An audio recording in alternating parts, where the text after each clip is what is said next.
Boris is clearly the host with the mostest, though his toddler of a son, Wilfred, is already out-thatching him. And Joe has the makings of a gallant statesman. After all, he did say that both of them had married above their station, Boris, in fact, consistently so. Come to think of it, who would have imagined that either would one day lead their country? Boris, after all, is the epitome of shambling untidiness, with a past private life to match, and much given to bluster and hyperbole.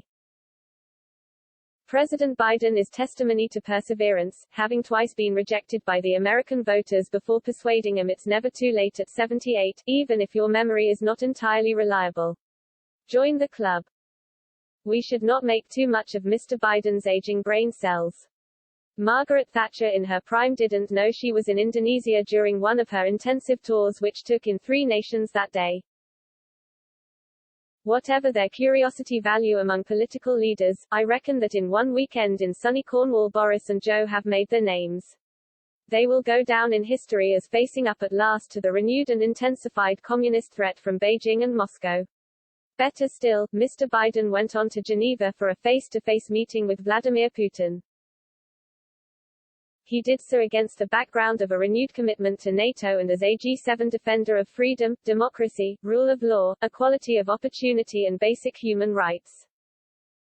One senses here a Reagan-Thatcher-style search for a better way of living with the Soviets even though the prospects are grim so long as Putin is in the Kremlin.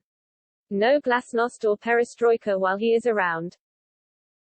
The West's commitment to supply the needy world with 1 billion COVID vaccines is also a bold strike against China's colonization of the developing world through major projects that come with financial obligation. The aim to get 40 meters more girls into education a shaming lead to all those states who hold women in subjection. Indeed, wherever you look the summit's communiqué represents a statement of Western values and a determination to promote them in the interests of billions who have never enjoyed their benefits. It will, of course, be argued that words are to a penny. What counts is what happens on the ground and some nations have been promising the Earth, for example, for decades without halting global warming. They have another chance this autumn with the UN summit, COP26, on climate change in Glasgow. But this time one man's name will be on it, Boris Johnson. He led the discussions in Carbis Bay and will do so in Glasgow. It is up to him, no doubt with Mr. Biden's help, not merely to keep the show on the road but to get results. Who said Brexit would render the United Kingdom of Great Britain and Northern Ireland a mere offshore non-entity? This year we are presiding over the free world, among the richest nations on earth.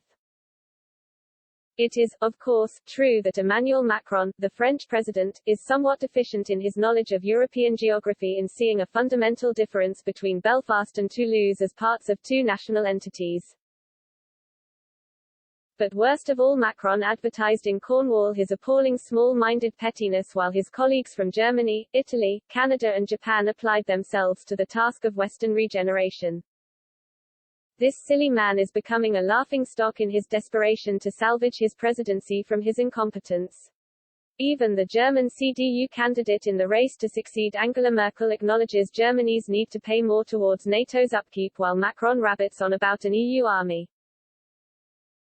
France under Macron is becoming a liability to the West. The French are at the best of times unreliable allies but his willingness to pick a quarrel with Britain over the Northern Ireland Protocol in the Brexit deal during a G7 which is facing up to an array of global problems was the pits.